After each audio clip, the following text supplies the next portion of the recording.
मुझे दोस्त मत दो कि स्पोकन इंग्लिश होगी डोंट ब्लेम मी। ब्लेम का मतलब होता है दोस्त और मी मतलब मुझे और मत का मतलब होता है डोंट। मुझे दोस्त मत दो, don't blame me, don't blame me, don't blame me. मेरा यकीन करो कि स्पोकन इंग्लिश होगी believe me. Believe me, believe का मतलब होता है यकीन या विश्वास और मी का मतलब मेरा। तो मेरा यकीन या विश्वास करो कि स्पोकन इंग्लिश होगी बिलीव मी। बिलीव मी, अगर आपसे कोई कहे मेरा यकीन करो तो वो स्पोकन इंग्लिश में कहेगा believe me, believe me, believe me. वह तुम्हें बुला रहा है कि स्पोकन इंग्लिश होगी he is calling you. Call का मतलब होता है बुलाना और आईएनजी लग गया क्योंकि रहा है और यू यानी कि तुम्हें या आपको, इसके लिए यू। और वह ही यानी लड़के के लिए तो ही लग गया, अगर लड़की होती तो सी लगता। वह तुम्हें बुला रही है तो बनता सी इज कॉलिंग यू। वह तुम्हें बुला रहा है तो बनेगा ही इज कॉलिंग यू।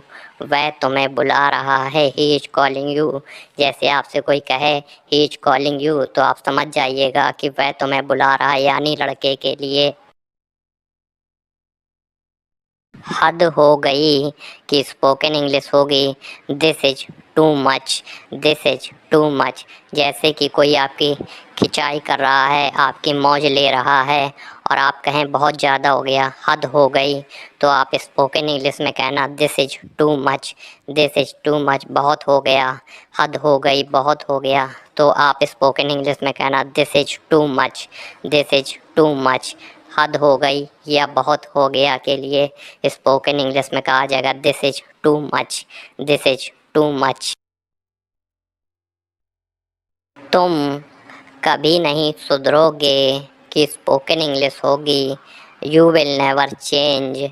तुम के लिए या आपके लिए यू और लास्ट में गे आ गया यानी फ्यूचर का टेंस हो गया तो वो लगेगा विल और सुधरने के लिए होता है चेंज के लिए यू विल नेवर चेंज। कभी के लिए नेवर आ गया, तुम कभी नहीं सुधरोगे यू विल नेवर चेंज।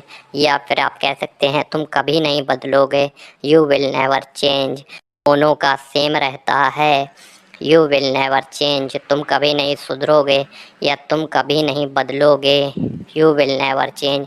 ये स्वभाव के लिए हो रहा है कि आपका स्वभाव बहुत बेकार है उसकी बात हो रही है you will never change. You will never change. मैं आपसे तंग आ गया कि स्पोकन इंग्लिश हो गई I am sick of you. मैं के लिए आई, आपके लिए या तुम के लिए यू और तंग आना के लिए sick of.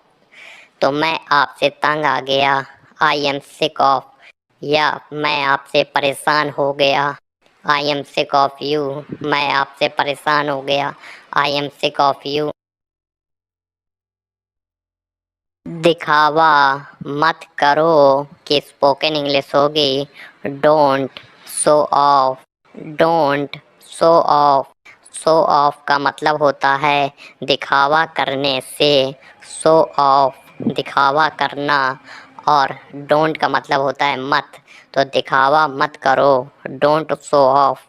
Don't show off, जैसे आप किसी से कहें डोंट शो ऑफ तो वो समझ जाएगा कि आप उसके दिखावे करने की बात कर रहे हैं। दिखावा मत करो डोंट शो ऑफ। शर्माओ मत कि स्पोकन इंग्लिश होगी डोंट फील शाय।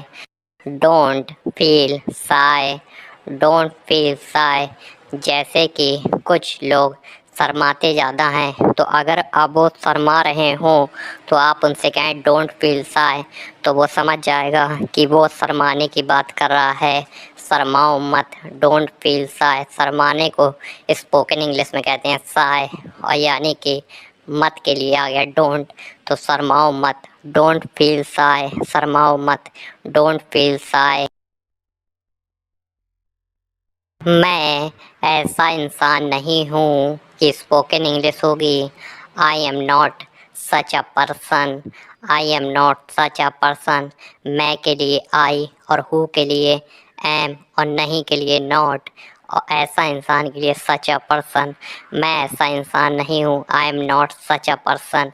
जैसे कि कोई कहे कि तुम बहुत बेकार आदमी हो, तो आप कहें मैं ऐसा इंसान नहीं हूँ, तो आप स्पोकन इंग्लिश में कह सकते हैं I am not such a person, I am not such a person, I am not such a person.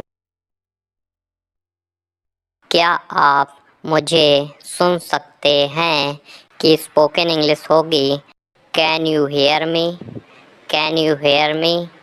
Can का मतलब होता है सकते से, और क्या पहले आ गया तो कैन आगे आ जाएगा। यू का मतलब आप या तुम, और सुनने के लिए हेयर, और मी का मतलब मुझे।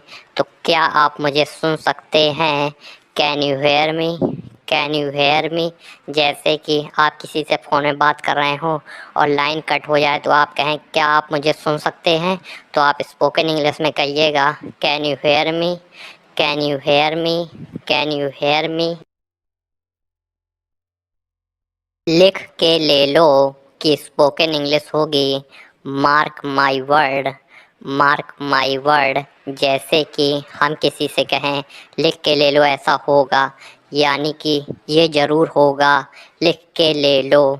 यानी कि कभी हम किसी से कहते हैं ना लिख के ले लो ऐसा ज़रूर होगा, तो इसको स्पोकन इंग्लिश में कहा जाता है mark my word, mark my word, mark my word, लिख के ले लो।